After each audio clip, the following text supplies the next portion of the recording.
Hi guys, it's Rhi here. Welcome back to another long overdue episode of Real Talk with Rhi. I am your host, Rhi. You may know me from my YouTube channel, Mummy of Four, my Disney YouTube channel, Mummy of Four Does Disney, or maybe just from right here on this podcast. Now, we're going to call this Real Talk with Rhi 2.0 because we've had a bit of a hiatus. I think hiatus sounds better than break or pause or what it actually was, which was not finding time and prioritizing this podcast. But your messages asking when it's coming back have been giving me life. So thank you so much for those. So the podcast, I'm going to get into what happened, the lessons I'm taking from it, and why it's back and how it's going to be different. But first, I want to tell you that today, the day I'm recording this podcast, I am older than yesterday. I mean, we all are, aren't we? But today is my 40th birthday. Yes, the big 40. And I think turning a different, big birthday, big number makes you reflect quite a lot. So when I started this podcast initially, then my plan was to give it a go until my 40th birthday. So that was about 5-6 months ago.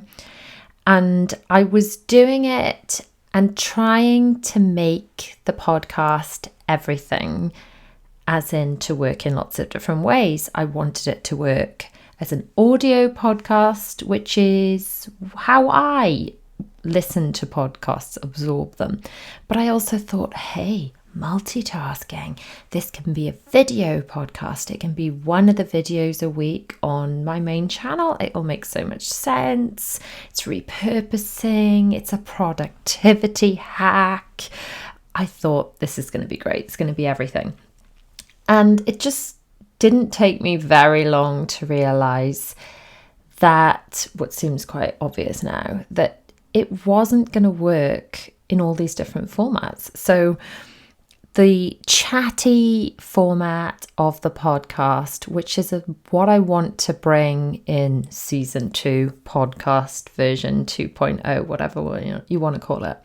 This kind of very let's have a chat with friends kind of feel with headphones on. So if you are watching this version of it and you're watching it on YouTube, then you can see it's fair. I've got my headphones on.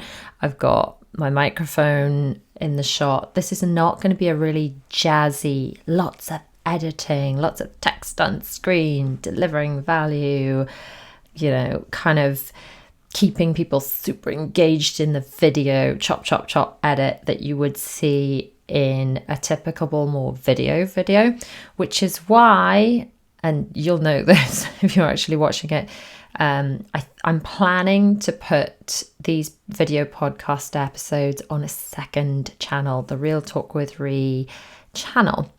So if you are listening to this podcast on your favorite podcast provider and you do utilize YouTube, please do subscribe to that channel over there. All the details will be in the show notes. And you could just bung it on YouTube and just listen to it. You don't have to watch it. This is not going to be a real visual thing.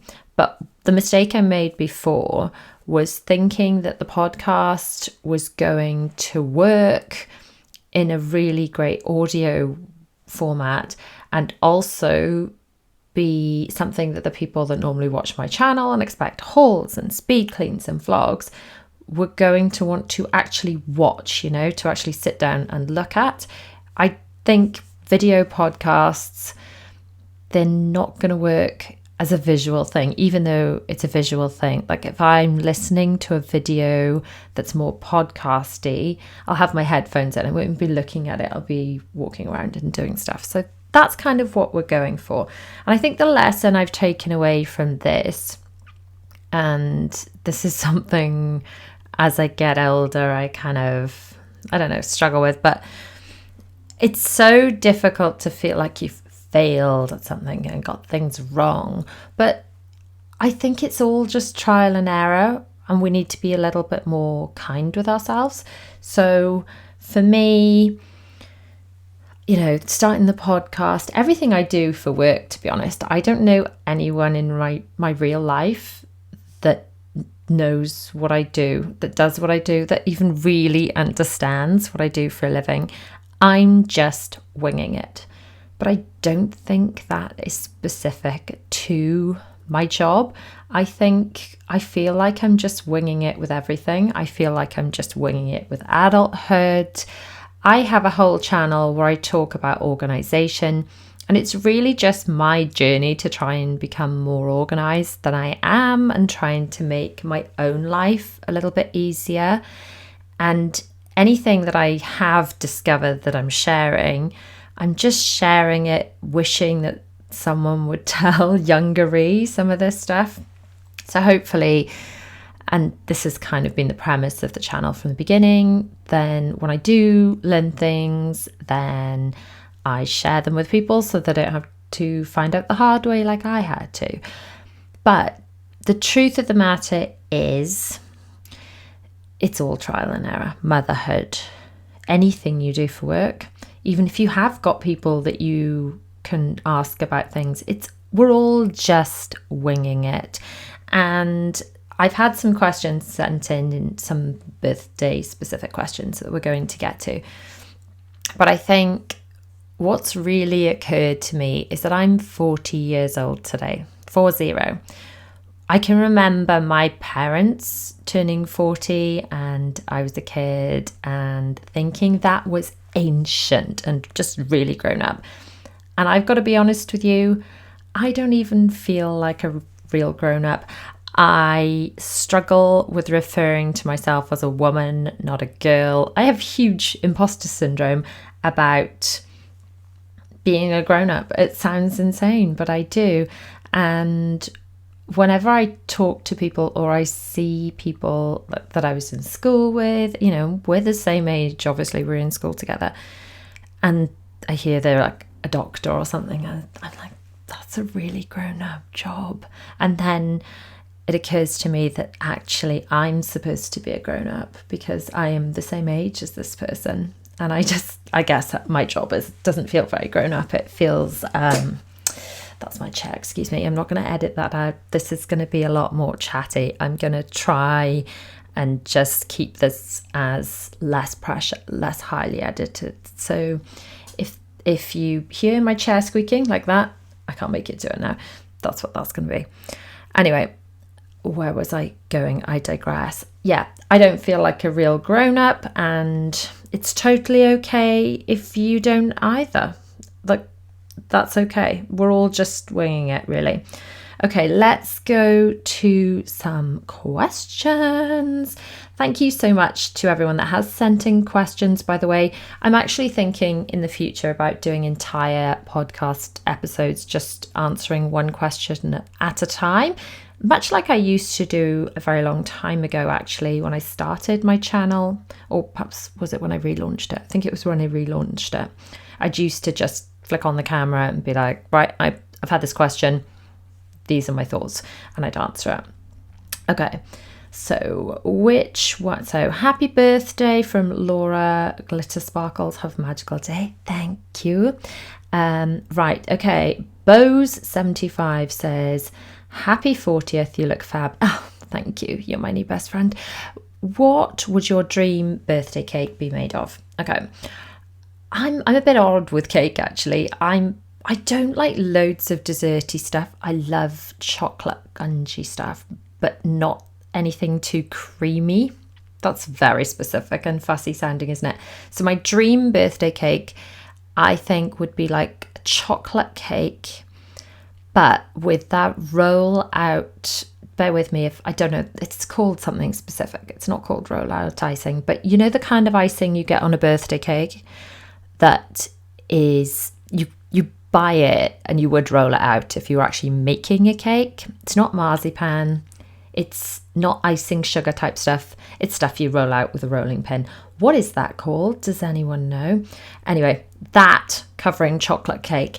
I had a cake pop in Disneyland Paris last year, that exact combination, and it was a dream. So that would be my favourite. Okay, have you booked a Disney cruise for your 40th? And if you haven't, you should, from Dawny 3XX. Well, we're not going on a Disney cruise today. However, I can't share exactly what's coming up, but we have booked a trip, a very big, exciting trip for during the year in which I am 40. So that's all I can say right now. But yeah, that's yes, technically sort of yes, but we're not going on a cruise today. So are you where you wanted to be when you turned 40? And that's from Aloha for Mama. And then I've got another one, which is, what advice would you give to your 30-year-old self? And what's been your biggest lesson in 10 years, from Lily with a Pink Floor? So I'm going to answer these together because it's something I've been thinking about a lot. And I think the two questions I can answer kind of as one thing. So being 40, I feel, has made me very reflective, and I haven't dreaded turning 40 at all. And I was worried that I would dread it because, I have to put this carefully, as a child, I had how do I put this, significant adult in my life that was very challenging, is probably the best and most polite way to put it. More accurately, was a total nightmare to be around, leading up to their 40th birthday. So I guess I had it in my head that turning 40 was a bit scary. And I felt pretty good about it. And I wondered maybe why this was. And I've been thinking about my last big birthday, which was obviously 30. So when I was 30, I'm going to say trigger warning here, because I'm going to talk about some like weight and food related struggles. And I'm going to talk about some trying to conceive types of things. So if either of those things are triggering to you, then please click off, feel like I won't be offended. Anyway, so we had the boys already. William was very small, and we were trying to have another baby, and we were facing the same struggles again as when we tried to have Will. I didn't realise until I tried to get pregnant with Will that I had what they refer to as secondary infertility, and I'd had polycystic ovaries and didn't even know. So we were trying to get pregnant, and the whole fertility struggle thing made me kind of, not the clinical term for it, but kind of nuts. Just, it really impacted me. It made me be kind of obsessed with it. It made me very frustrated with myself, with my body. It was a very negative experience. And I feel like the way I treated it wasn't like everyone says to, which is just relax and it'll happen, which is probably true, but never in the history of telling anyone to calm down, relax, has that ever worked. So I know I was squishing that too tight. I was putting too much pressure on it, and it's like squishing a butterfly is never going to help it fly, is it? I get that now, and I can see that with clarity. But at that time, I used to get so fixated on things like, I'm going to use this as an example, the trying to conceive thing. And this one by far, because it had such emotional weight behind it, was the most difficult. But I was so fixated on that and it not happening, and I was very upset about that. And I was then probably dieting pretty excessively and unhealthily, partly because I felt that was control. I could take over my body, and I had a very unhealthy relationship with food and exercise at the time, which obviously with hindsight wasn't then going to help anything with trying to conceive, but it was control I could take. Anyway, so that was the thing. I didn't have the girls yet. So I was struggling with trying to conceive, and looking back, I can't imagine a time where I didn't have all of my children. And therefore, my life is much richer now with all of them than it was before they arrived. And that's just, I don't know, it's just how I feel. Like I just find it really difficult to imagine a time where they weren't all in the world, you know, it's mad. It's just really hard to think about. Anyway, so that was all going on. I hadn't started doing any of the stuff that I now do for a living. So in university, I did business studies. I'd had jobs in marketing and things. And I also used to teach dance classes, dance and fitness classes as a side hustle. I'm not going to edit that out either. I'm just going to leave it all in. And guys, we're just going to keep it as a chat. And it's just, that's how this is going to be. It's going to be a chilled vibe. Anyway, so I had this experience, and I did a lot of drama when I was younger, that probably, thinking about it, set me up quite well for what I do now. But I wasn't doing any of that. I was doing small little bits and pieces, like setting up a website for someone, but I wasn't working in any kind of really structured way. I was helping my husband out with some bits that I did for the business he was working in at the time, but I didn't have anything that was mine. And I'd worked for other people before when we just had one child, and it was really challenging without any family support. So work-wise, things couldn't be more different. And I've got to say, I'm really happy with what I'm doing now. I feel really blessed that I can do what I'm doing around my family. I'm really grateful for the opportunities it's given us, the events we've been able to attend, and just things I never thought I'd be doing. Part of the favourite bits of my job then are probably going on trips, vlogging, capturing the memories, and then coming back and getting to relive those and edit them. So I guess by the time you hear this, we'll be back, but we're going to London for a nice weekend break for my birthday. More about that in a bit. But I'm going to vlog that, and I'm going to come back and edit that. And I feel like I used to take so many photos. I had something like I don't know how many photos I had on my phone at the time, but was it 100,000 photos? Something obscene before I even started vlogging. But I feel like those photos were the equivalent of kind of shoved in a shoebox under the stairs kind of photos, rather than framed and put in an album. And I feel like when we go on trips now, the videos are, because they're edited, because it's my job to edit stuff, that I'm really lucky I can get to kind of package those in a way that I will look back at when I'm much older, and think, oh, look how tiny they were, and learn and just relive all the memories. So I feel really privileged to do that, especially the Disney trips. I've wanted to take my kids to Disney since they were all born, and it wasn't an option back then. And I feel really blessed that we've been able to do that, and to be able to turn that into part of my job just blows my mind. So am I where I wanted to be at 40? I couldn't even imagine this. I didn't think I'd have 2 extra children, 2 little girls.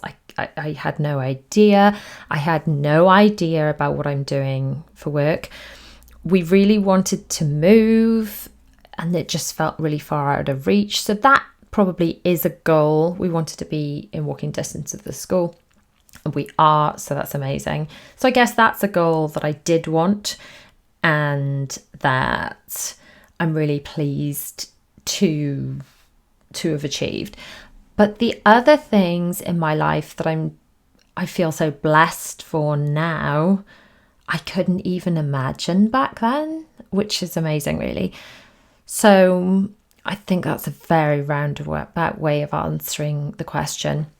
The other big difference in my life, other than my job, my children, where we live, pretty massive things, is I had, got to be careful again now, because I always said I wouldn't discuss specifics on other people, but there was, let's just say, a person that was still in my life when I was 30 that was very toxic, and who is no longer in my life. And that was a very difficult, I want to call it a breakup, but it wasn't a breakup, because it wasn't a breakup. It sounds like it's someone you're in a relationship with, and it wasn't that. But let's just call it a breakup, because that person's no longer in my life, and there are a number of other people that this toxic person used to impact, and that person is no longer in any of the other people's lives. Sorry for being so cryptic, but just trying to keep it sensible. Anyway, the fact that that person's no longer in my life actually has enriched my life, and it's felt like a weight has been lifted. So if you need a sign that says you're allowed to step back from someone toxic, flicking my hair and wires going everywhere. If you need a sign that there is a toxic person in your life, and you need a sign that you're allowed to step back from that person, even if that person is very involved in your life, even if they're in your family, if that person is really negatively impacting your life and your mental health, you don't need my permission, but you have it to take that step back. So I think that's what I probably needed to hear 10 years ago, and it's really helped me now. So that was quite deep, wasn't it? Okay, where do you start with starting a Disney YouTube channel? P.S. Happy birthday, from Laura Hutsby. Hutsby? I don't know. Trying to read usernames. I think this is probably a topic all of its own. Should I do a video or a podcast episode about starting a YouTube channel? Because I'm more than happy to do that if that is something you guys would be interested in. Right. Did you get a special gift for your 40th? A few questions asking about birthday gift. So I'm filming a vlog today. If you are in my Patreon, by the way, is where you get early release content and just hang out with me that little bit more. We do behind the scenes and work and live streams and all things like that. So if you just go to mummyof4.com/Patreon, or you head to my blog, there's a big button that says Patreon. It's mummyof4.com, or realtalkwithri.com, I think is my podcast website address. Anyway, I'll link from all that to Patreon, but it'll also be in the show notes. And gosh, what was I even saying? Oh yeah, if you're in my Patreon, you've probably already seen the vlog, but if you're listening to this episode on release day, it won't be live on my channel yet. And I've explained in the vlog, but we are going to London for the weekend. So I've had some lovely birthday gifts, which are all in that vlog. The girls made me such cute things. They've been hiding away. I can show you if you're watching the video version of this podcast. They made me these bracelets, super cute, and lots of other ornaments and various cards and things. Very, very sweet. I had perfume and chocolates, but my main present is tickets to Hamilton. So I'm really excited about that. If you've been following me for a while, hanging out with me on social media for a while, you'll know I am a bit of a musical theatre geek. I love shows, musical theatre, just love it. And discovered Hamilton during lockdown. Was it lockdown? I think it was released in 2020 on Disney Plus, where I think a lot of people saw it for the first time. And then I realised what a thing Hamilton was, as in how many other dramas, comedy shows made references to being able to get tickets to Hamilton or not being able to.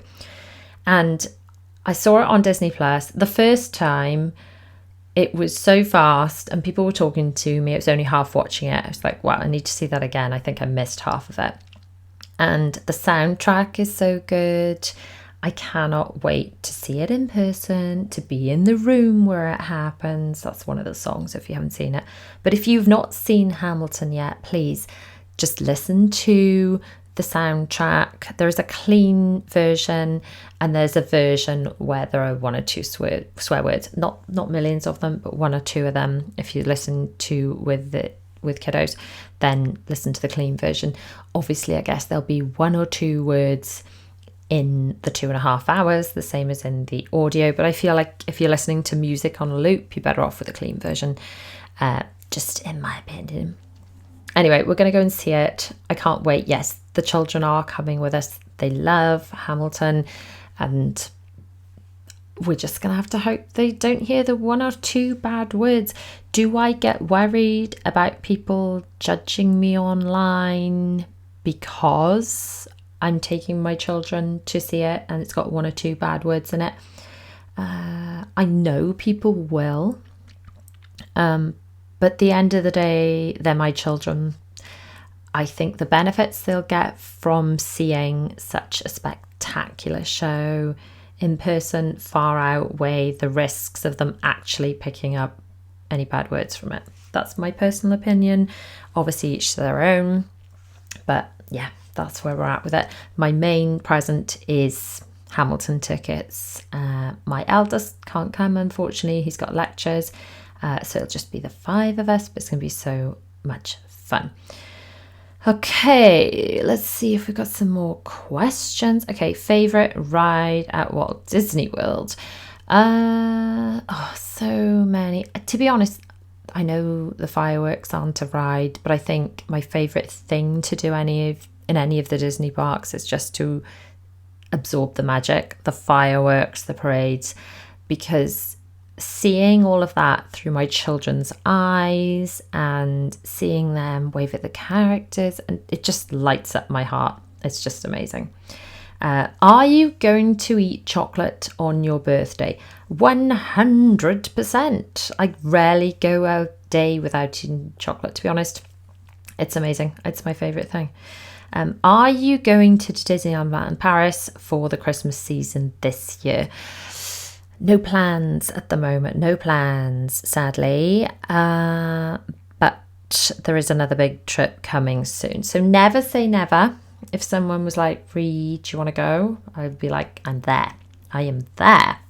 And especially, we're really keen to go and check out the new Disneyland Hotel reopening in Disneyland Paris. That'll be amazing.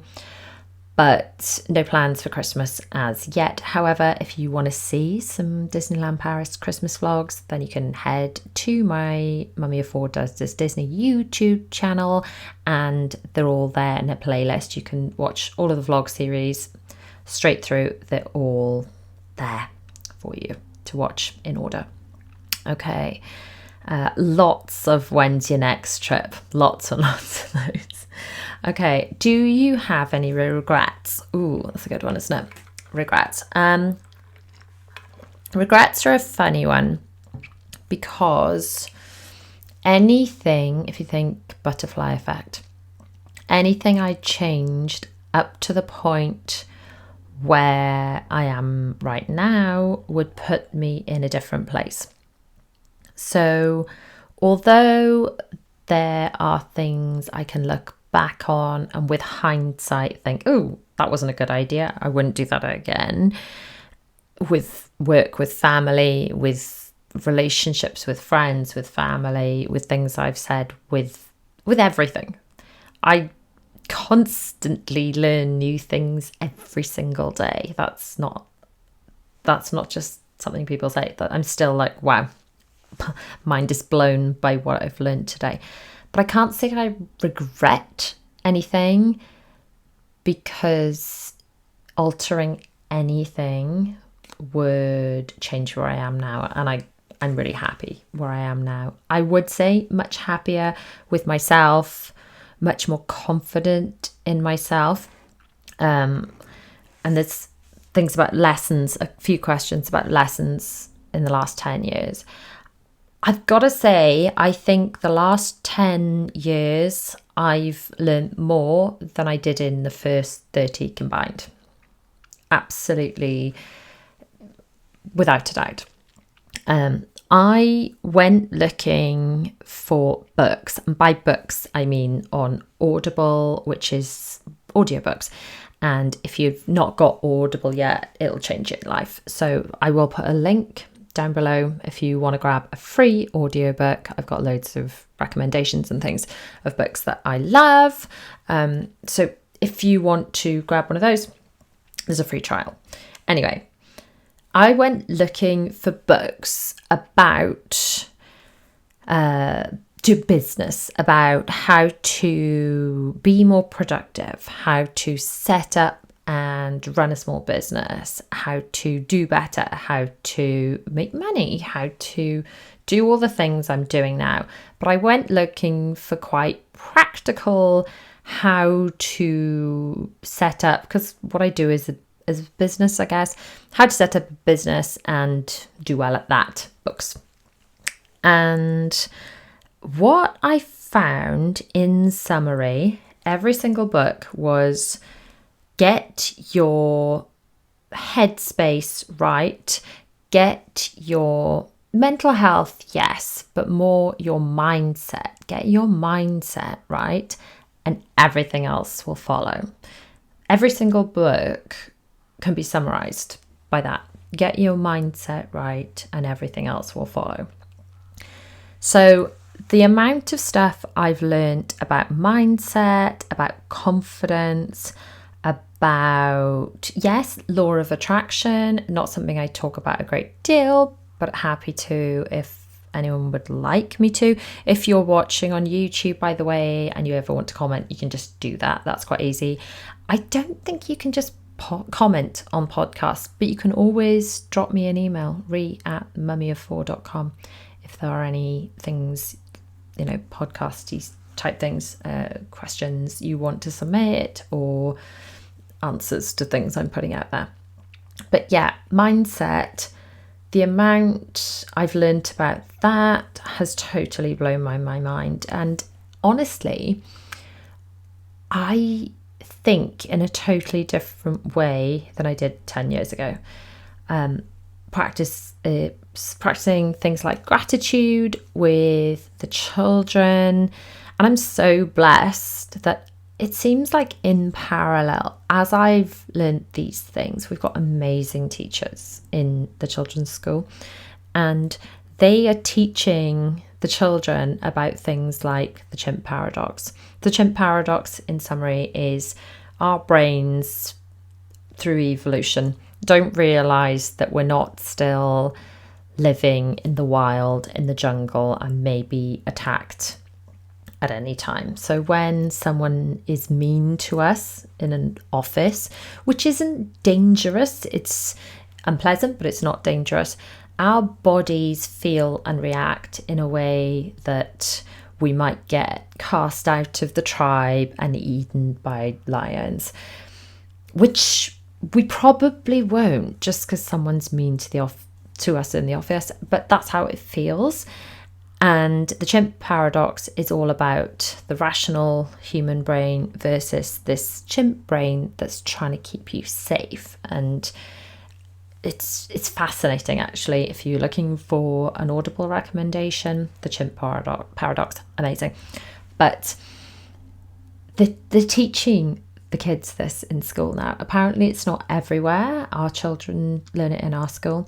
They're also learning about mindset, fixed mindset versus growth mindset. And again, this is something that I could talk about in so much depth and just rattle on about, because it's changed my life. I can't even tell you how much it's changed my life talking about this stuff. Well, I don't really talk about it that much, but like reading about it. And by reading, I mean listening on Audible, because I can multitask while I'm cleaning and things. But yeah, absolutely mindset and looking at all that stuff. I've learned so much from so many amazing books being read to me by the authors or whoever on Audible, and it's made such a difference. So I feel like I'm almost quite a different person for the better than I was when I was 30. Okay, so any more questions? I'm doing these all out of order, which is why I'm struggling to find the right ones. Okay, what do you want to manifest in your 40s? Oh, good question. So manifesting in basic terms is just making things real. And in the law of attraction sort of sense, it's what you put out into the universe and ask for, ask, believe, receive, and all that. And again, if you want to hear a big deep dive on law of attraction and all that kind of stuff, then that's something I'm happy to talk about. But manifesting, it's just stuff you put on your goals list. And I've got to be honest, I never used to even set goals. I think I did this so much I couldn't decide on even what I wanted, and perhaps I didn't even have the awareness of wanting to set goals or knowing I should. But now I absolutely do. So the biggest ones are things that seem a bit wishy-washy, I guess. What I'd like to manifest in my 40s. I want myself and my family to be safe. That was a word we used a lot in the pandemic, wasn't it? Safe, healthy, happy, and harmonious. And generally we are, for which I'm really grateful. So I would like to manifest more of that. Practical things. I would love to hit 100,000 subscribers on, well, all of my YouTube channels really, but at least one. YouTube send you a plaque. That would be amazing. My children would think that was super cool. Yeah, that would be amazing. So that's like a worky thing. I'd love to visit, well, all the Disney parks and sail on all the Disney ships.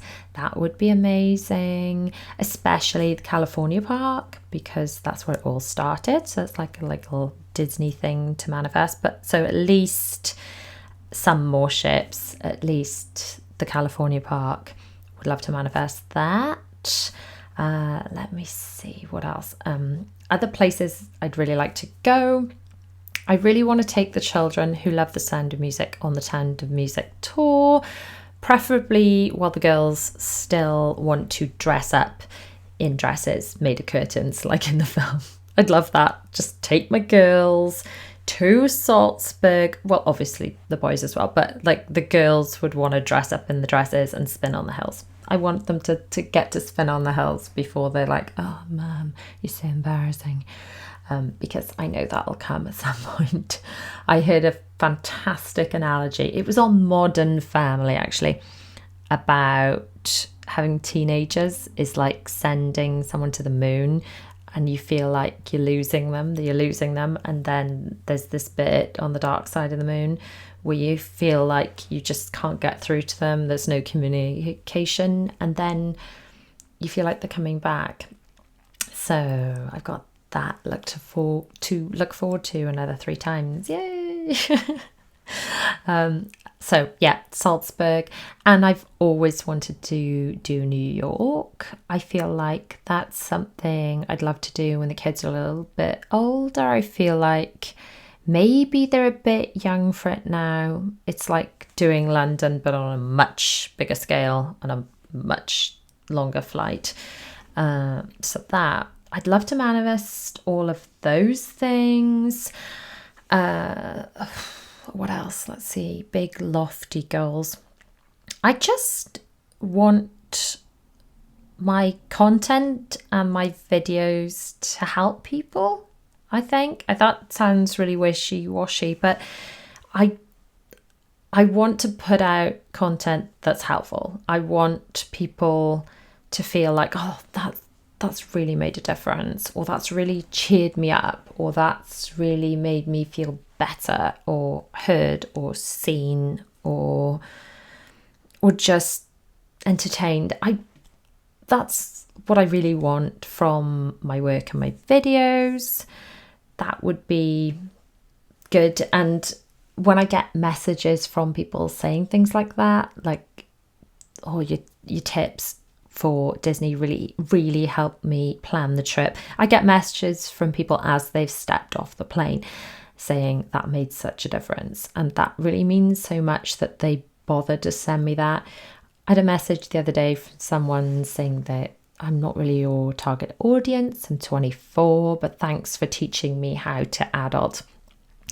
And I responded that meant so much. It was like a much longer message than that.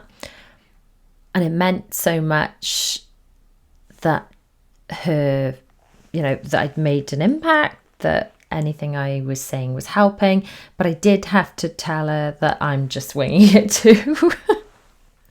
Because I am. We're all just winging it, if I'm honest. We are just all winging it. So, what did I really want to say? I wanted to say that I'm not sure if this format is what people want, if it's any better, if it's the right, inverted commas, thing to do. But this is what we're going to go with. We're going to give this a go. We're going to have some guests on. I'm hoping to do that quite soon. I've got a few lined up. But I want it to be a lot more of a chat, a conversation, a lot less put together than my main channel videos, and a lot more of just hanging out together. So if you are listening to this, I'd be so grateful if you could snap a pic of whatever it is you're doing and tag me over on Instagram. It's so lovely to see where you're listening from. Tag me on Instagram.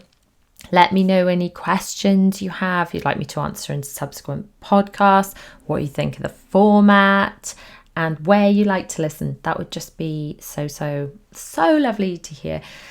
So thanks so much for tuning in for this episode of Real Talk with Rhi, and we'll see you in the next one.